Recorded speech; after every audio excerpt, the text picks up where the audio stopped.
Hello and welcome again to another C2FX.com screencast. Today we're going to look at the Euro Yen and we're going to actually see one quick trade that does not qualify and one that does. So let's take a look. Let's pull up a trade sheet. As you can see, the trade date is 5/4. Looking at the Euro Yen, we see the short-term trade direction is short and the longer-term trade direction is also short.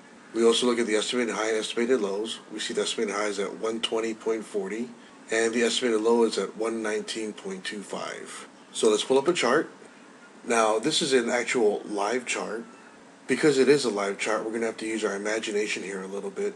We know we're looking for a short, and our first alert was set for 119.95. I highlighted this at 120 so you can see the exact line. Remember, what we're looking for are 3 to 4 candles going against the trade direction, pierce the 50 or 100 mark, and then come back down in the trade direction. These candles were not here, so let's try and focus these out of the way for now. But when the 120 alert went off, it was just these candles right here. As you can see, there's this red candle right here. We're looking for 3 to 4 green candles all in a row. Obviously there's a red candle right here, therefore that does not qualify for a quick trade. And then you can see what happened here.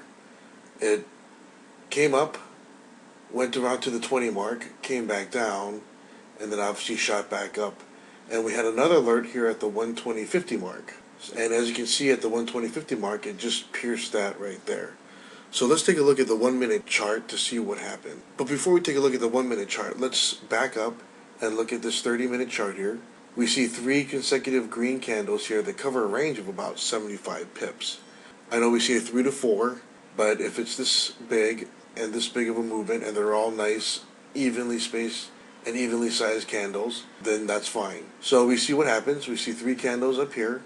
We see the stochastic is up here above the 50 mark. And we came to this candle here, and let's take a look at the 1 minute chart to see what happened. Now again, here is the 50 line right here, and this is what Leonard and I will talk about sometimes. We'll talk about first and second breaches. Let's take a look at what happened here. We came up, it breached the line here. It actually went up to a high of 120.511. And as you can see, after that, it came right back down and came down to a low of 120.40. So 11 pips. And then immediately what after is it came back up and it breached again. Now this is the breach, the second breach that you should be more careful with. Even though we say be more careful with it, let's take a look at what happened. It breached the second time to a high of 120.512. And then you see it played with the line a little bit and then came all the way back down. And now it's at the 120.209. So it's 30 pips down. So when Leonard and I mentioned watch the second breach, this is what we're talking about. We see a first breach here, and you could have got a nice 8 to 10 pips here, again, depending on what your spread is. You know, we see the second breach here, and this one, again, you want to be a little bit more careful. But if you do decide to get in, then you can see what happens. You can ride that down. Even if you didn't get in this one, that's fine. You still made your 8 to 10 pips here. So here are a couple more samples of quick trading for you guys to take a look at. If you have any questions, you can email myself or Leonard at info@c2fx.com. Take care. Bye-bye.